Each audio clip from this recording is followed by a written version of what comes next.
pemimpin itu harus jujur gitu. Kalau dia nggak jujur ya dia tidak punya kemampuan komunikasi atau dia nanti menghindari komunikasi, ya, ini akan jadi aspirasi jadi tidak sampai kan. Halo Sobat Kreatif, kembali lagi dalam podcast Rumah Literasi Torang Petampa.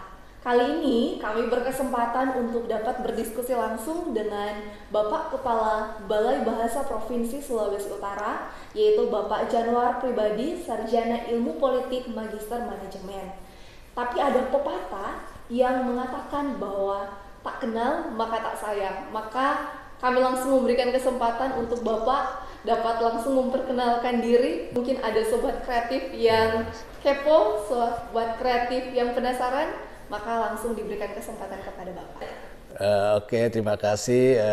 Saya akan memperkenalkan diri. Saya nama Januar Pribadi, Kepala Balai Bahasa Provinsi Sulawesi Utara.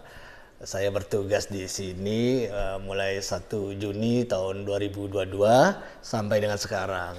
Tapi sebelumnya saya itu dari Jakarta ya, dari Kementerian Pendidikan, Kebudayaan, Riset dan Teknologi, tepatnya di Badan Pengembangan dan Pembinaan Bahasa.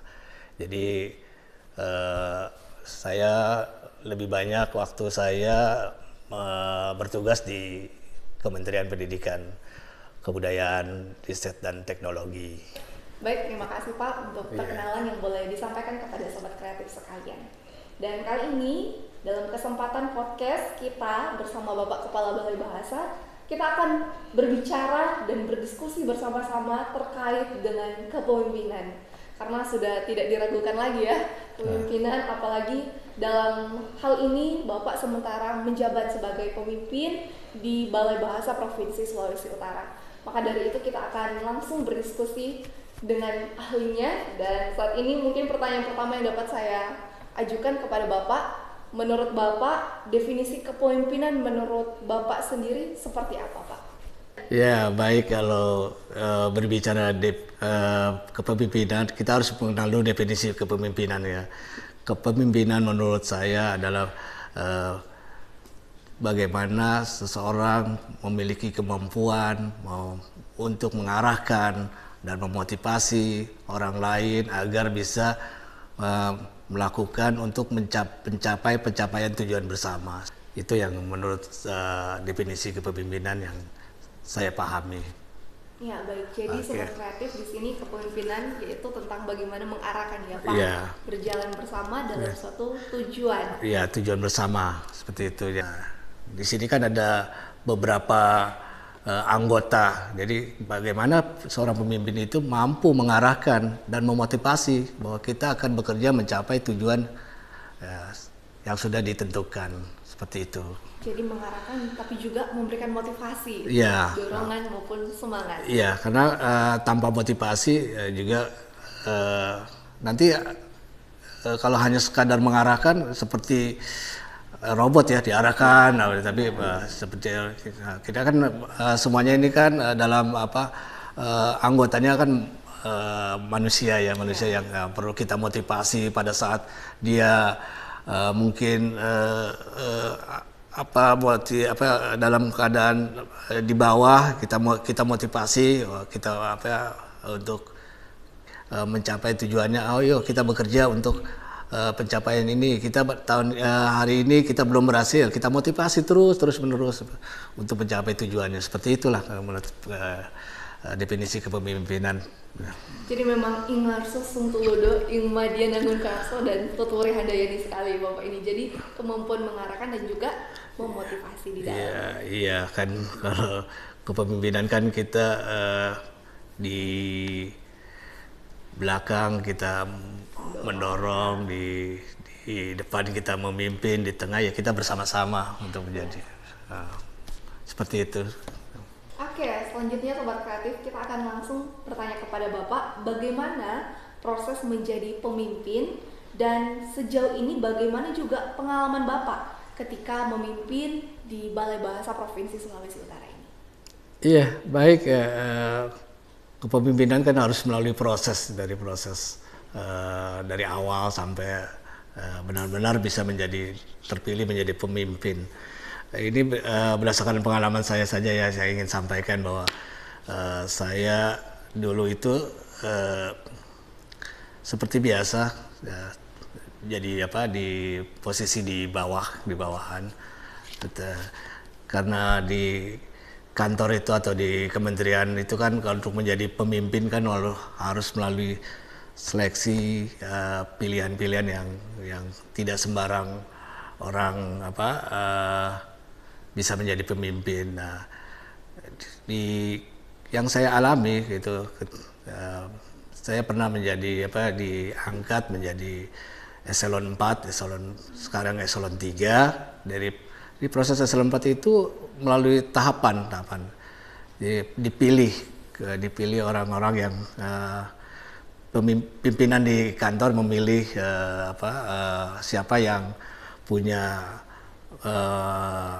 mungkin kompetensinya sebagai pemimpin. Itu setelah dipilih dilakukan pendidikan dan pelatihan dulu.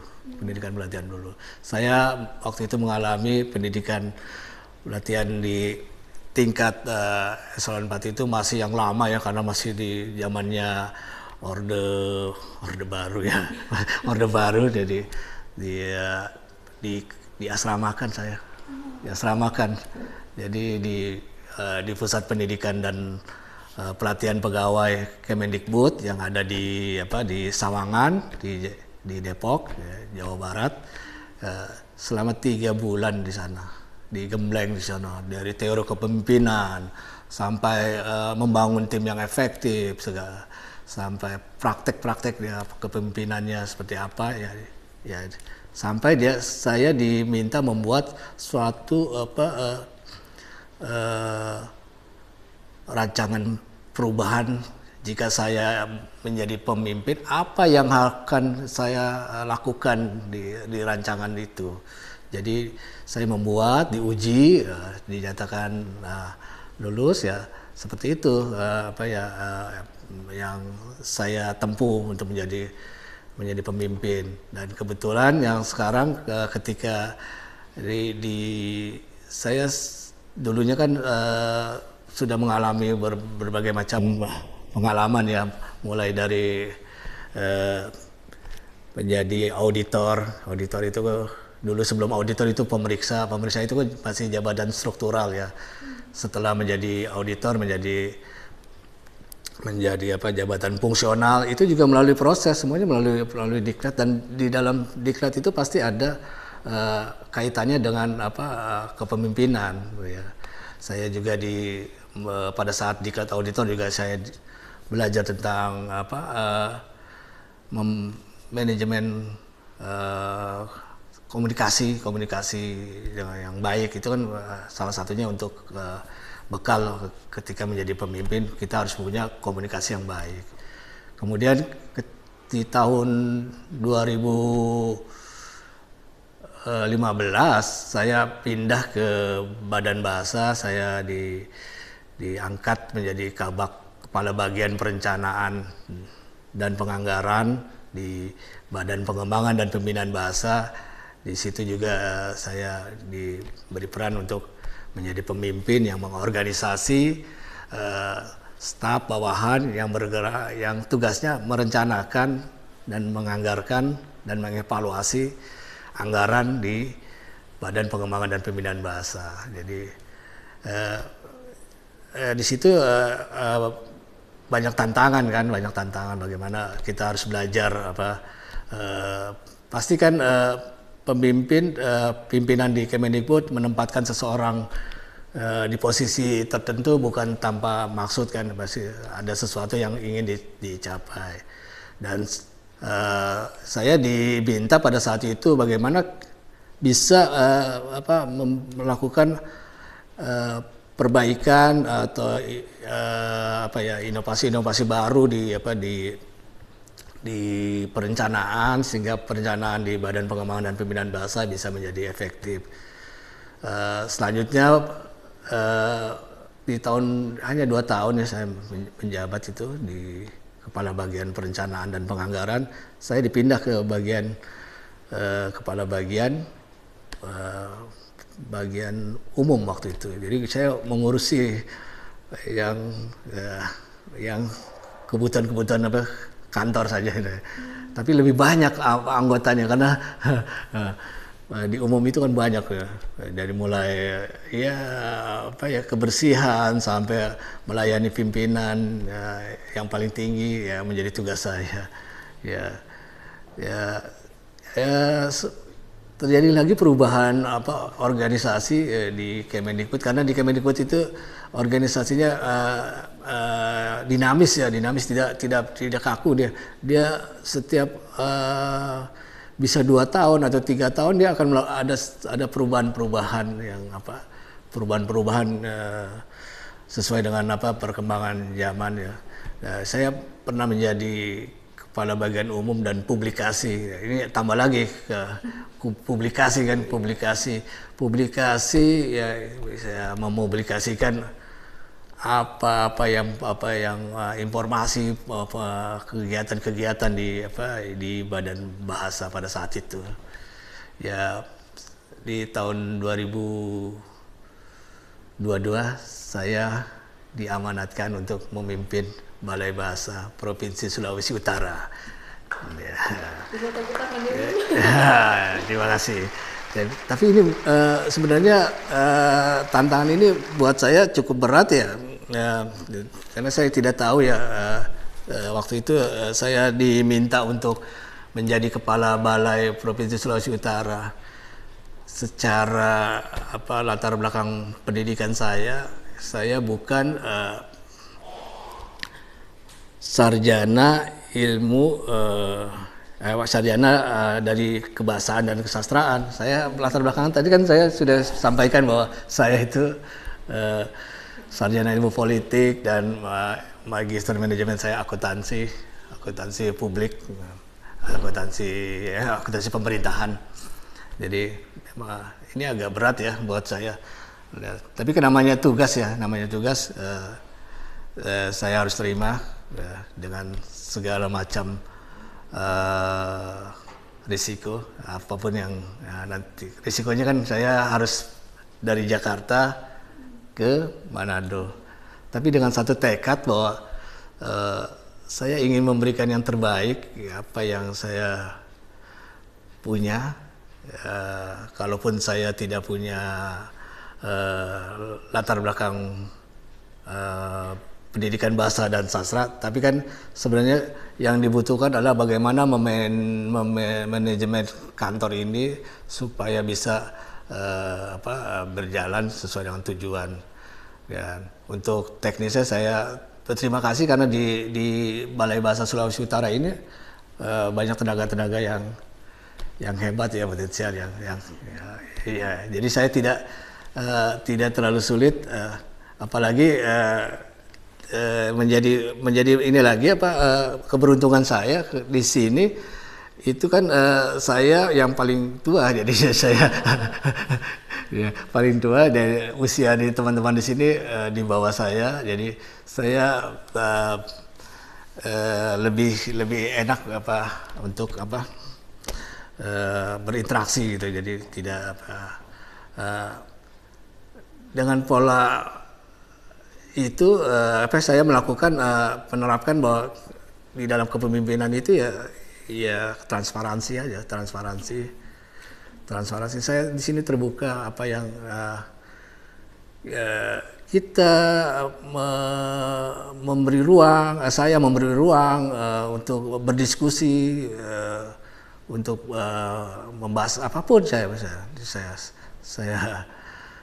berikan ruang diskusi. Itu yang seperti itu. Ya, baik. Jadi dalam hal ini seperti pertanyaan yang telah tadi diajukan bahwa melalui proses ya Pak, seperti yang Bapak sudah sampaikan bahwa ada tingkatan ya Sobat Kreatif, ada tingkatan yang dilalui dari bagian editor, kemudian juga masuk di bagian umum, ditambah juga bagian umum dan publikasi. Jadi memang sudah kompeten dan memiliki kredibilitas sekali ya. Itu merupakan proses yang Bapak terapkan. Bahkan tadi juga saya mengutip satu kalimat bahwa kata bahwa ada transparansi ya Pak, yang ditekankan juga keterbukaan, Bapak menerima menyiapkan wadah, bahkan seperti contoh kita saat ini, Bapak terbuka, mungkin Bapak ada kesibukan lainnya tapi terbuka buat kita Sobat Kreatif dalam podcast di Rumah Literasi Keramat Ampa. Baik Sobat Kreatif sekalian, tidak terasa kita sudah mulai mendekati tanggal pemilihan umum untuk kepala negara maupun para pemimpin yang ada di daerah. Tadi Bapak sudah menyentil sedikit terkait dengan beberapa kriteria pemimpin, tapi saat ini kita Sobat Kreatif mau lebih mengulik lebih dalam terkait dengan kriteria pemimpin seperti apa sih yang Bapak dapat sampaikan kepada Sobat Kreatif untuk dalam hal ini Sobat Kreatif mungkin yang sudah memilih maupun yang belum memilih dapat melihat pemimpin yang baik seperti apa, kriteria yang baik seperti apa. Mungkin dapat Bapak jelaskan lebih lanjut. Ya, terkait dengan kriteria kepemimpinan ini bukan hanya untuk pemilihan presiden atau pemilihan legislatif, pemilihan apapun ya. Pemimpin itu harus punya kriteria yang mungkin yang menurut pemahaman saya yang bisa saya sampaikan. Kalau pemimpin itu harus yang pertama itu kita harus punya yang namanya integritas. Integritas itu penting ya, karena kita bisa tahu bahwa apakah komitmen dia tentang kaitannya dengan tindakan maupun dalam keputusannya itu punya integritas atau tidak. Yang kedua kita pelajari apakah calon pemimpin itu dia punya visi, karena visi ini penting. Kalau tidak punya visi nanti akan mau di mana ya arah kepemimpinan masa nanti dia berbakti di suatu organisasi itu. Kemudian yang ketiga, bagaimana pemimpin itu harus punya kemampuan komunikasi, karena nanti dia kan akan banyak berhubungan dengan masyarakat atau segala macam. Kalau dia tidak punya kemampuan komunikasi atau dia nanti menghindari komunikasi, ini akan jadi aspirasi jadi tidak sampai kan, jadi seperti itu. Jadi ya dipelajari lah kemampuan komunikasinya. Kemudian pemimpin itu harus punya keberanian kan. Dia kalau ya namanya pemimpin kan, dia berani mengambil keputusan mungkin keputusannya pada saat itu tidak bisa untuk masyarakat seluruhnya, tapi memang dia harus mengambil keputusan demi kebaikan yang di daerah atau di negara, ya harus punya keberanian mengambil keputusan. Terus ya yang selanjutnya mungkin pemimpin itu harus jujur gitu. Kalau dia nggak jujur ya jujur ya ini bisa terlihat tuh. Kalau kejujuran itu kan kalau di pemilihan calon legislatif ataupun pemilihan di tingkat di atasnya bisa dilihat kalau dia kejujuran dia menyampaikan laporan kekayaannya itu bisa dilihat. Kita lihat kan laporan kekayaan itu kan harta kekayaan penyelenggara negara itu kan menjadi ranahnya publik bisa melihat kok di sini di webnya di KPK itu bisa dilihat lah itu dia jujur nggak menyampaikan ya, seperti itu ya. Tadi transparansi ya, keterbukaan dia terbuka ya, harus terbuka. Pemimpin itu harus terbuka, nggak bisa dia tertutup karena sekarang kan masyarakat itu punya segala kemudahan untuk mengakses siapapun itu seperti apapun dia bisa dengan menggunakan ini, dia bisa bisa berkomunikasi langsung menyampaikan apa yang menjadi yang pertanyaan dia. Kemudian pemimpin itu selain itu juga dia punya kemampuan untuk mendelegasikan Karena tidak semua harus ke pemimpin. Ada pembantu-pembantu di bawahnya itu yang bagaimana sih ya, didelegasikan. Jangan semuanya ke pemimpin nanti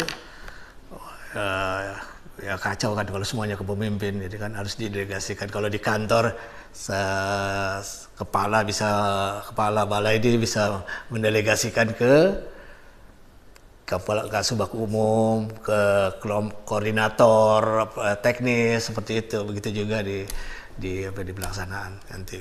Kemudian pemimpin juga saya belum bicara ya tadi empati belum ya? Belum. Empati juga penting kan, kepedulian pada di sekeliling ini juga bisa kalau dia tidak peduli dengan lingkungan, dia nanti salah kan mengambil keputusan, mengambil kebijakan segala macam. Padahal di sekitarnya ada yang mungkin ada apa yang belum sesuai, ya kita harus punya empati kan. Kemudian itu aja mungkin ya. Yang terakhir kemampuan memotivasi itu yang tadi kemampuan memotivasi ya. Ini harus punya nih pemimpin. Dan itulah yang keberhasilan seseorang pemimpin itu ya kalau dia bisa menggerakkan orang lain dengan sukarela dan kesadaran dirinya sendiri untuk bekerja mencapai tujuan. Jadi bukan dimotivasi dengan cara dipukul atau segala macam. Saya kira itu mungkin kriteria yang bisa saya sampaikan untuk sahabat kreatif ya dalam hal pemilihan nanti ya, memilih ya diteliti dulu ya sebelum itu. Jadi kurang lebih sudah ada 10 poin yang saya catat. Oh iya, mungkin Mbak. Yang boleh Bapak sampaikan. Yang di awal transparansi, adanya keterbukaan, kemudian integritas ya Pak. Ya. Dimana harus sesuai apa yang kita katakan juga harus sesuai dengan apa yang kita lakukan. Iya betul. Kemudian visi misi yang jelas, hal umum yang akan kita capai, tujuan kita dan misinya, langkah-langkah apa yang akan kita lakukan. Komunikasi juga diterapkan. Dalam hal ini juga ada suatu kejujuran dalam ketika menjalankan tugas, integritas yang dimiliki, kemampuan mendelegasikan tugas. Sebagaimana Bapak dipercaya, Bapak juga mampu mempercayai orang untuk menjalankan tugas ya Pak. Iya betul. Kemudian juga dalam hal ini ada rasa empati ya. Yang dilihat, jeli melihat juga kantor sudah seperti apa. Demikian juga sobat kreatif melihat pemimpin kita, apakah mereka berempati, jeli terhadap apa yang menjadi kebutuhan masyarakat yang hadir. Ketika mereka hadir, apa yang akan mereka perbuat. Kemudian juga dalam hal ini saya lihat lagi-lagi Bapak menekankan tentang memotivasi. Lihat Bapak ini orangnya seorang motivator, maka Bapak menekankan lagi motivasi di dalamnya. Dan kurang lebih seperti itu yang dapat Bapak sampaikan terkait dengan kriteria pemimpin yang baik dalam suatu proses kepemimpinan. Baik Sobat Kreatif, kita telah melihat dalam media sosial terkait berita-berita yang beredar, maka balik lagi kita lihat dari kriteria yang Bapak sampaikan. Mari kita lihat kembali dan mari kita pilih dengan baik sehingga dapat memilih pemimpin yang tentunya baik. Maka dari itu kita perlu nih dengar ajakan yang dapat Bapak sampaikan untuk generasi muda, apalagi menjelang pemilu di tahun ini. Iya baik ya. Saya hanya ingin mengajak bahwa pemilu itu adalah suatu proses demokrasi yang harus kita ikuti, kita harus mendukung gitu. Jadi jangan sampai golput ya. Jadi harus karena arah tujuan negara kita 5 tahun ke depan itu ya ditentukan ya melalui proses demokrasi pemilihan umum, dan kita harus memilih. Soal yang mau dipilih ya silakan sesuai dengan pilihannya, tapi kalau boleh saya sampaikan bahwa pilihlah pemimpin yang memenuhi kriteria yang sudah saya sampaikan tadi ya. Pemimpin yang punya integritas, pemimpin yang jujur, pemimpin yang punya visi, pemimpin yang bisa memotivasi, pemimpin yang bisa punya komunikasi yang baik, ya semuanya yang baik-baik itu kita lihat, dan itu bisa kita lihat di rekam jejak dia. Kalau biasanya calon yang akan kita pilih itu dia punya punya media sosial sendiri ya, di Facebook, Instagram maupun Twitter. Kita lihat aja di situ bisa rekam jejak yang bersangkutan kan ya. Jadi sekali lagi ya, untuk pemilu ini bagi pemilih pemula harus ikut. Jadi jangan sampai golput. Terima kasih. Jadi gunakan hak suara Anda dengan baik, harus memilih seperti kata Bapak tadi dan melihat kriteria yang ada. Mungkin kriteria itu salah satunya ada di Bapak, tapi Bapak tidak mencalonkan diri. Jadi mari kita lihat saja kepada para pemimpin yang mencalonkan diri, dan mari sekali lagi ya Pak ditekankan bahwa harus menggunakan suaranya sehingga proses demokrasi di Indonesia dapat berjalan dengan baik. Baiklah Sobat Kreatif, kita telah tiba dan tidak terasa ya Pak, diskusi lewat podcast dari Rumah Literasi sudah hampir selesai. Terima kasih banyak Pak untuk ujangan maupun juga setiap ilmu yang boleh kami dapat, apalagi bagi teman-teman sebagai pemilih pemula. Dan yuk mari harapannya kita sama-sama mengerti, memilah dengan baik, bahkan lewat kriteria yang boleh Bapak sampaikan, proses kepemimpinan juga maupun kepemimpinan yang baik seperti apa. Dan harapannya bersama mari kita gunakan sama-sama hak pilih kita dalam pesta demokrasi untuk kemajuan bangsa Indonesia. Dan terakhir dari kami Pak, salam literasi.